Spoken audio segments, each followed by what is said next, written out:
Welcome, welcome. This video contains my thoughts on self-diagnosis and the discourse about it. As a mentally ill teenager, conversations about diagnosis were on my mind when I was questioning whether my problems constituted abnormality or not. Whether or not one has a diagnosis can be the difference between them getting treated or not, or between someone getting an iatrogenic disorder from the treatment they didn't need, or living quote-unquote normally. My thesis is that if you're going to express your opinion on someone's self-diagnosis, you better be informed on both the person and the diagnosis. Do some research before being an asshole, basically. I know a fair bit about diagnostic criteria and physiology of mental illnesses, in part due to my research as a teenager about my own problems, and in part due to my neuroscience studies. I will be speaking from the perspective of the patient mostly because I have zero clinical experience, but I will try to research what clinicians specifically think. As always, please watch to the end before commenting. It's only decent, and I promise not to take up too much of your time. And be nice. I know this topic is controversial, but I'm trying to be earnest, not snarky here, and I'd appreciate it if you could mirror that attitude. This goes especially for those of you that have diagnoses and feel as the self-diagnosers undermined you. I know your type. I see you. With that said, please relax and enjoy my presentation. Self-diagnosis is a process where one informally identifies as having a disease, illness, syndrome, without having been formally diagnosed by a medical professional. Self-diagnosis is primarily in the context of mental health disorders and chronic conditions, which of course overlap a bunch. Depression and anxiety are very common experiences, so there's some discourse about them. Neurodivergencies are the most discussed though, probably. Neurodivergencies are patterns of structural and chemical differences that come from different development of the brain. For instance, autistic people tend to have more synapses, which could be why they get overwhelmed more easily than allistic people. We don't know when exactly autism develops, but logically it would be associated with lower levels of synaptic pruning, which occurs throughout childhood and early adolescence. Tourette's, schizophrenia, and personality disorders develop a little later in life. They're typically diagnosed in early adulthood. The people experiencing these problems are transitioning into independence, and they have to deal with these new problems on their own. This is one case where self-diagnosis may arise naturally, that is, without the influence of social media. Said young adult observes symptoms, looks them up, and tries to diagnose the problem on their own. This diagnosis is tentative, and is generally planned to be verified by a professional, especially if treatment is possible or emotional validation is desired. The primary barrier to formal diagnosis is cost, but I'll also call out some other reasons. Minor status, lack of transportation, awful schedule, geographic distance. An underrated reason is lack of treatment, specifically for autism. There is no proportionate, practical reason for spending $3,000 on an ASD diagnosis if you aren't going to get extensive accommodations at school or at work. And for those of us with so-called high-functioning autism, accommodations aren't going to be that helpful because autism advocates did not prioritize our needs. Granted, I wouldn't have it any other way. In a future chapter, I'll go over what workplace accommodations exist that would be helpful to the types of people you see self-diagnosing with ASD online. For now, just grant me the premise that Americans with Disabilities Act, or ADA, does not guarantee specific workplace accommodations. Instead, you basically have to come up with your own accommodation ideas, which a reasonable supervisor would permit even if you don't have a diagnosis. Sure, having a legal guarantee is nice, but it's not absolutely necessary. Compare the situation to ADHD. It is primarily treated with stimulant medication, and one requires a diagnosis from a specialist, which only costs a few grand.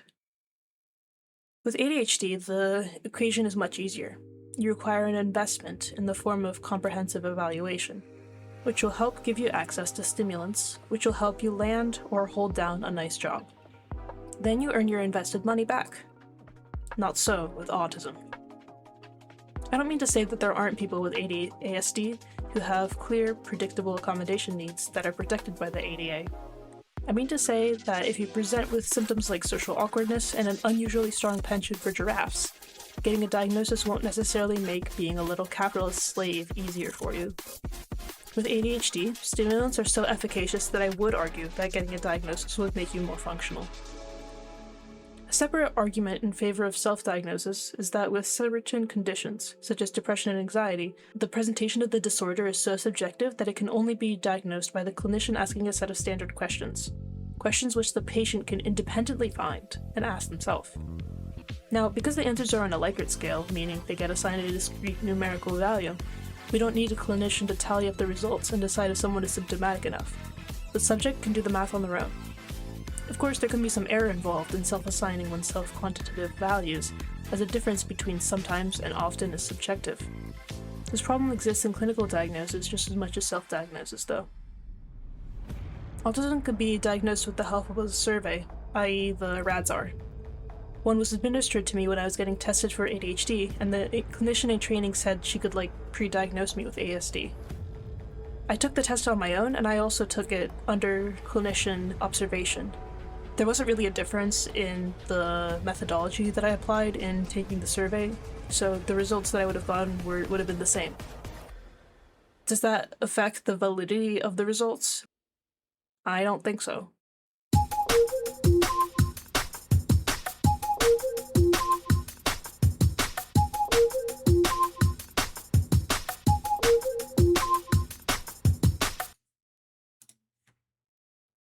Bruh.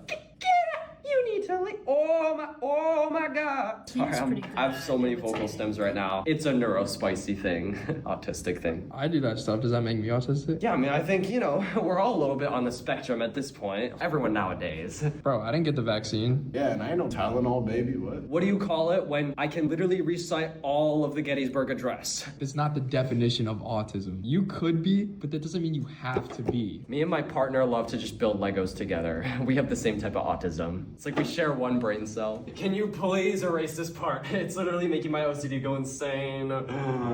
Sorry, it's just really bothering my OCD. Is that even OCD? Were you even diagnosed? School nurse. Oh shit, that is pretty serious. I mean, I literally cannot work in a messy environment. If one painting is tilted slightly off center, I will get up and go across the room just to move it myself. Yeah! Oh, look at that! This guy definitely has the same type of autism as me, because why as a grown-ass man are you playing with toys? Guilty! Bro, Maybe I just like toys. why does that mean autism? Oh, come on, just look at him. I mean, I definitely have a radar for these types of things. I hate this so much. I hate it. I hate it. I hate it. I'm falling for the bait. I'm falling for the bait, aren't I?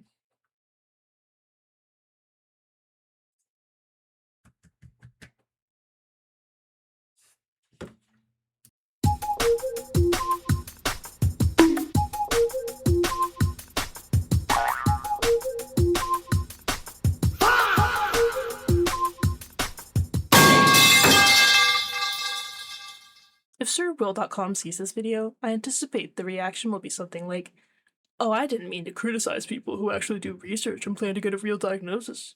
I know that. I still have a problem." Why are we making fun of kids for overgeneralizing autism? Aren't there better targets of humiliation?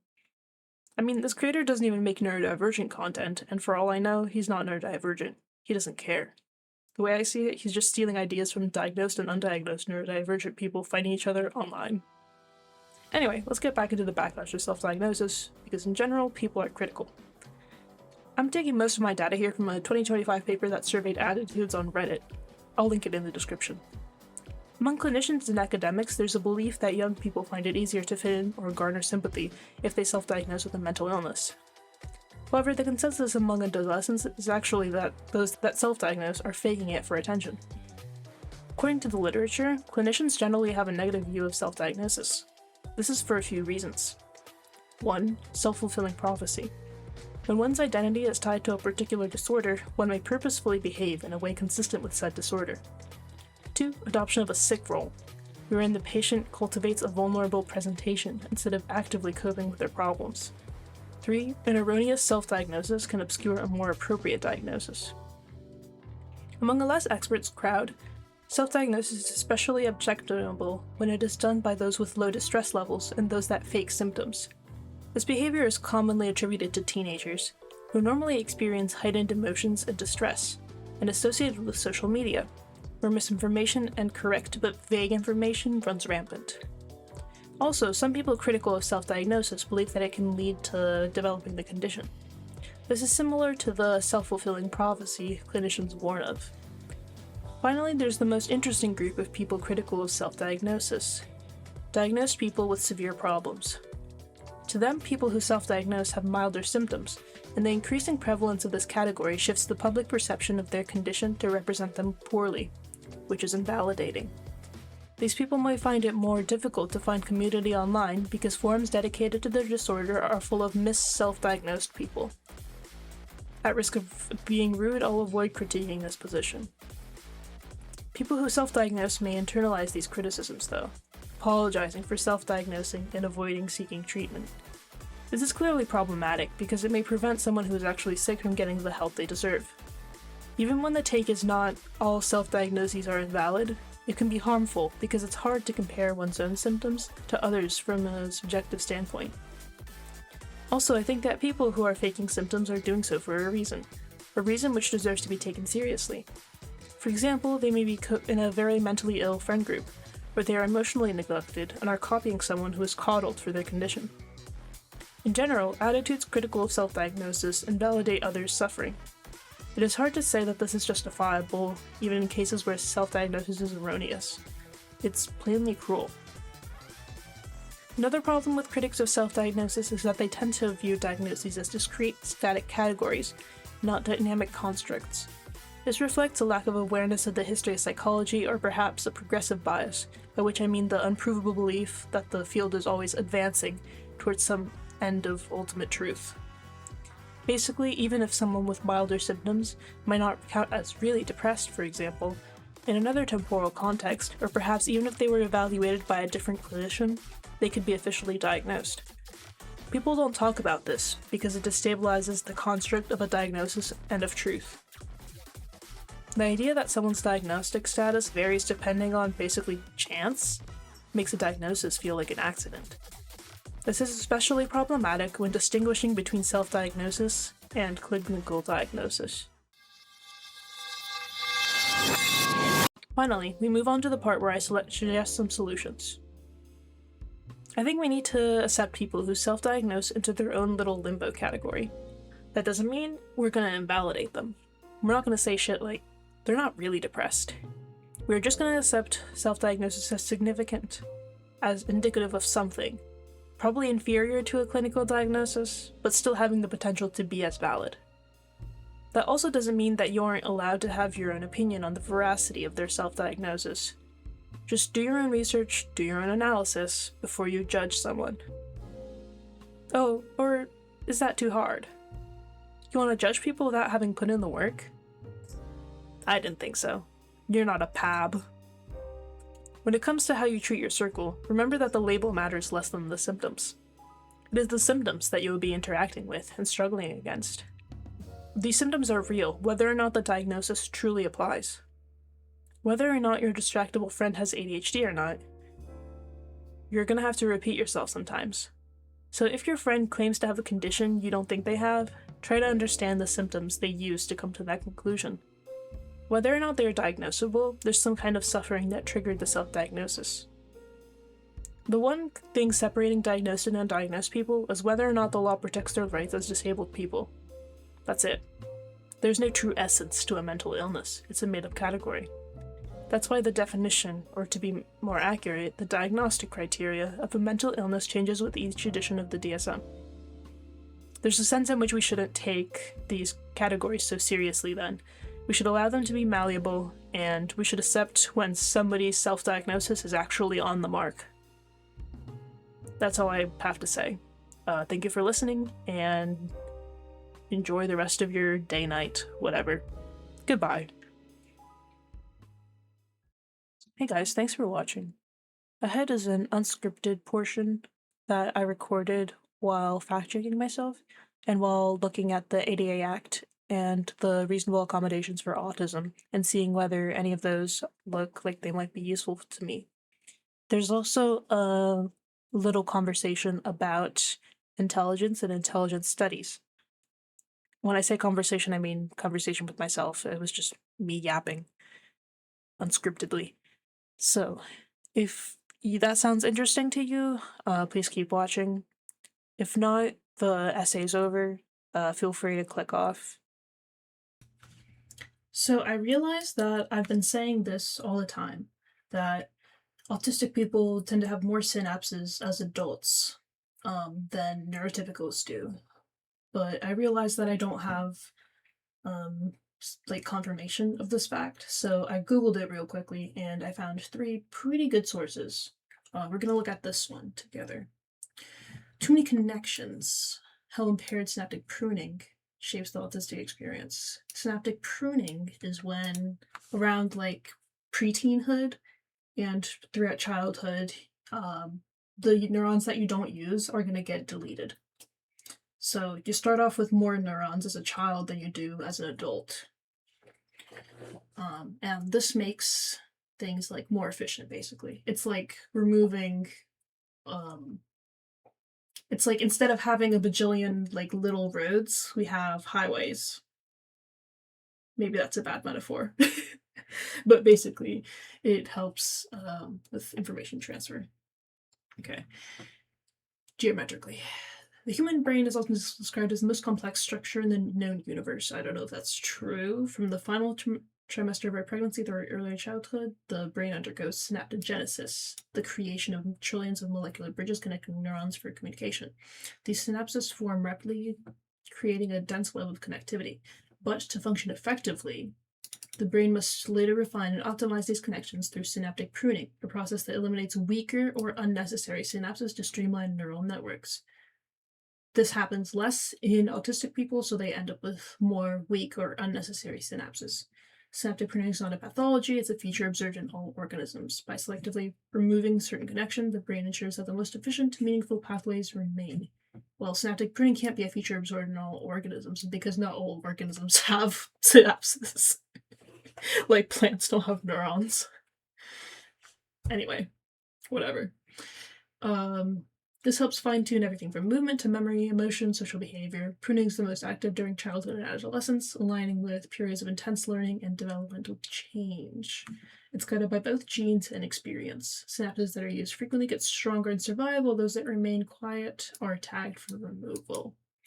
In ASD, researchers have uncovered evidence that the pruning process is disrupted. Instead of sculpting a refined, efficient network, the brain remains in a hyperconnected state.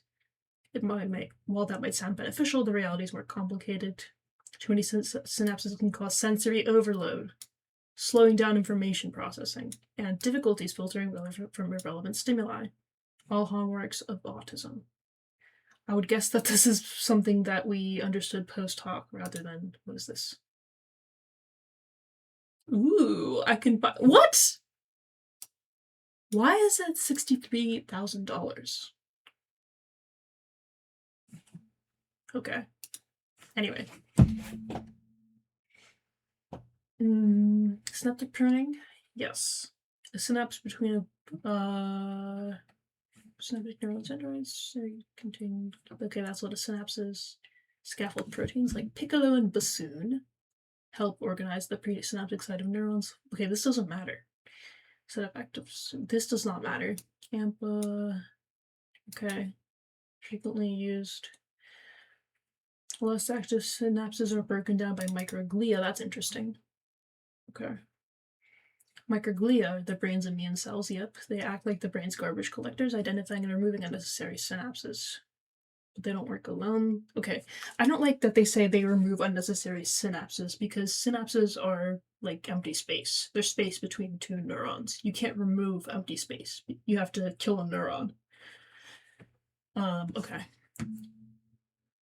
Check synapses with a delete me signal for removal. Additionally, inactive or redundant synapses also expose eat me signals, such as phosphatidylserine on their membranes. Phosphatidylserine, which makes invisible to microglia. Okay, that does not matter in a healthy brain. Proteins like CD4, actives don't eat me markers. Okay, in ASD, several things can go wrong. First, mutations tied to synaptic pruning can interfere with tagging and removal processes. Some of these genes regulate the transcription of proteins that determine which synapses should be eliminated, while others affect the structure or stability of synapses themselves. So we might have extra stable synapses if these proteins are like too strong or too expressed. Is that what the idea is? Either fails to mark synapses for removal or removes them inefficiently. Oh, okay. So the proteins that are doing the removal are like misfolding, for example. Okay, second, the complement system may be dysregulated if C1q or C3 proteins are expressed or malfunctioning. Microglia may not prune the correct signals. Okay.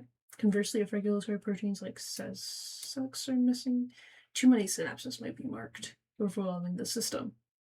Either way, pruning becomes imprecise and incomplete. So even if too many synapses are marked, we don't get too much pruning. Instead, we get imprecise pruning or like more random targeting. Kind of like, what's that story where the guy is like, the Romans are coming to kill him or something, and then all the villagers are like, I am Bob. No, I am Bob. So they don't know who the real Bob is, and then the Romans end up killing all of the villagers, including the real Bob, who the villagers were trying to hide. You can clearly tell that I'm a stem cell. Third, the microglia themselves might be less responsive. Studies show that in some cases of autism, microglial cells do not respond adequately. I've heard of microglia linked to autism before, I think, because inflammation disrupts. Okay, so inflammation causes microglial cells to not properly respond to things. I thought the microglial cells were causing inflammation. Anyway, yeah, I was right. I was being factual.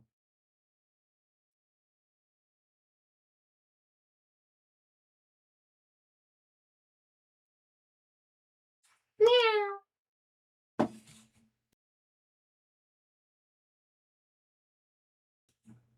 Another thing that I needed to check is how the ADA works. How ADA works. Autism. Yeah. Let's look at this PDF. Okay. I'm speed reading. It's abundantly clear that making the world accessible for everyone makes lives better for everyone. Okay. Employment, public entities, yes, employment. Okay. No public discrimination. I want to read about accommodations.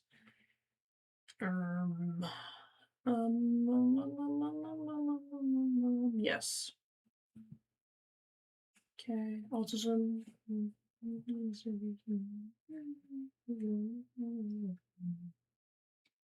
Okay, that's not good.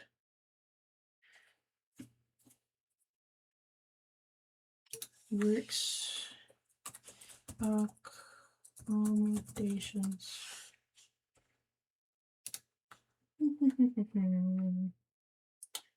My internet is so slow.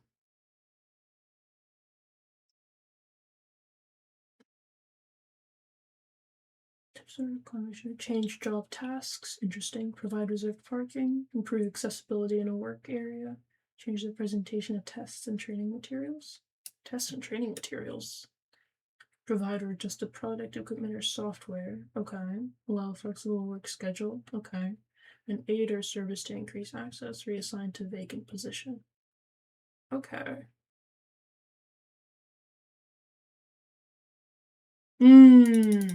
That's cool. Employer changes practice. This is good because personally, I'm very forgetful. So if people give me feedback vertically, I'll forget everything. Accessible parking, I don't need that. I don't drive. Service animals, I don't need that.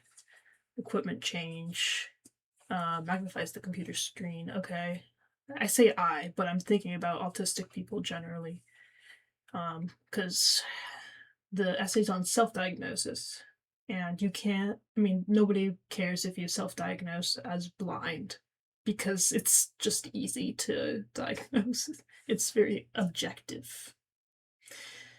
Reassignment is the reasonable accommodation in some situations. Okay.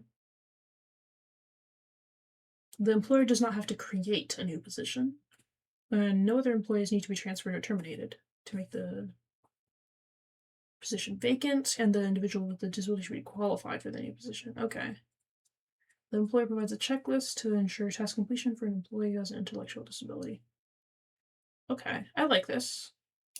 So they're just giving like a little bit of support to the worker, saying like, I know you can do this job, but you might need some help, like staying on task or something, for example.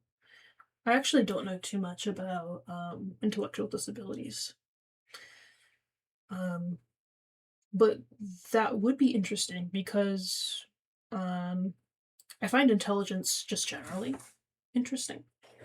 And of course, intellectual disability is probably just as, if not an even more important aspect of the study of disability. Yeah. I think animal intelligence is also key here. To that end, I've picked up this book. Are we smart enough to know how smart animals are? And I think the answer is probably going to be no, because we're necessarily limited as humans. And even like just under capitalism, we're limited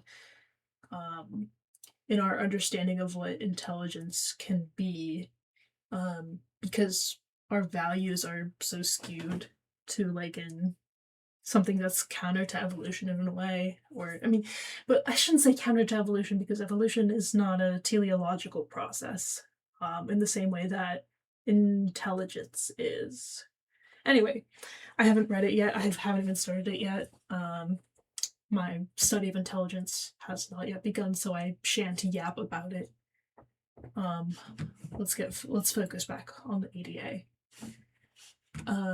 Okay, so I'm thinking the question that I'm asking here is, will getting an autism diagnosis, an ASD diagnosis, help you get accommodations at work?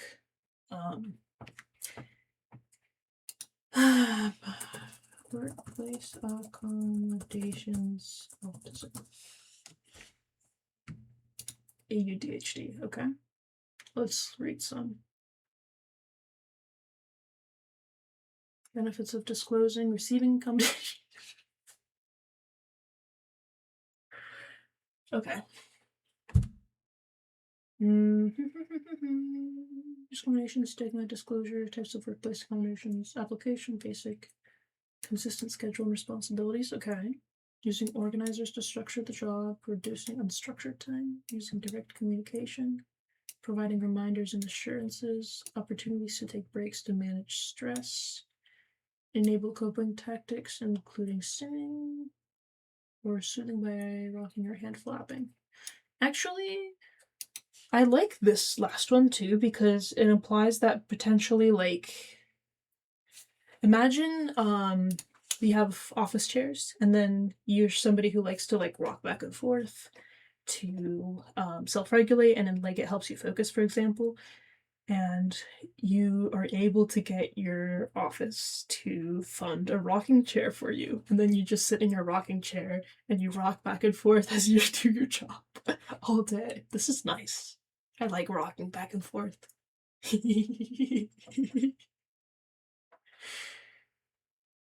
Okay, what else? Communication. Avoid subtext and figurative speech. Say exactly what you mean. I don't think you need a diagnosis for this. Offer exact and comprehensive evaluations so the task is clear, nothing left open to interpretation. Use written communication instead of, or in addition to verbal communication of tasks and responsibilities. Know that I didn't find accommodations above in the papers I looked at, but based on personal experience or reports from autistic people, I know these evaluations.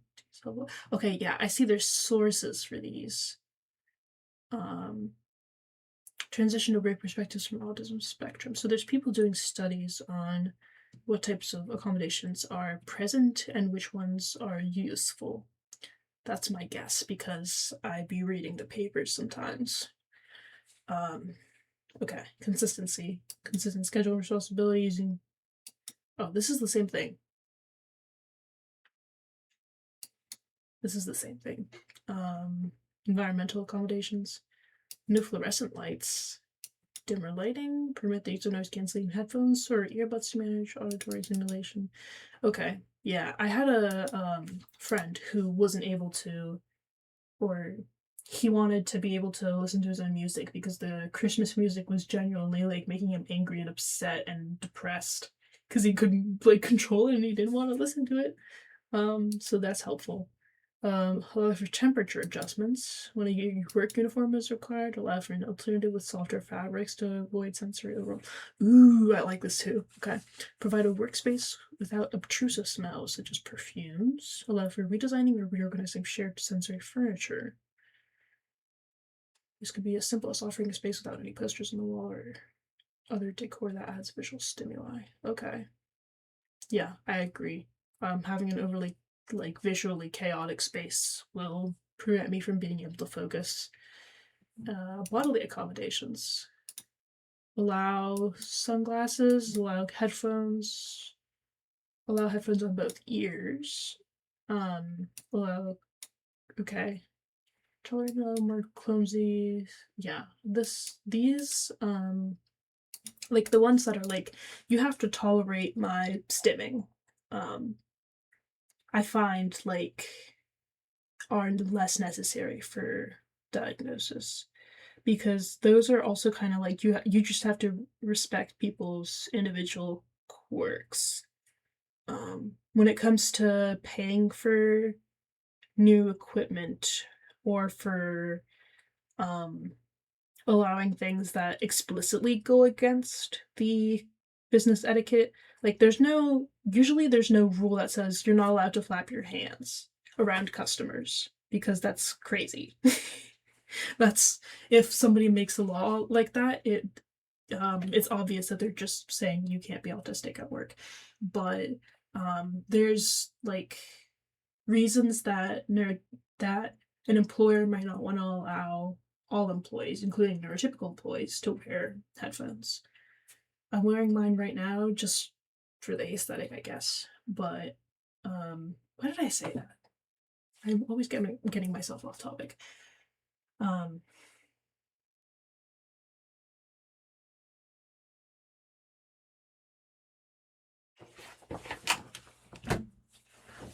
Look at my Aria. Isn't she so cute? She's a bunny.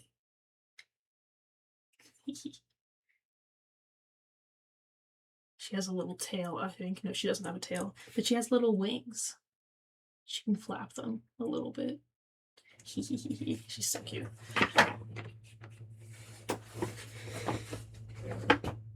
Okay, I think we're done here.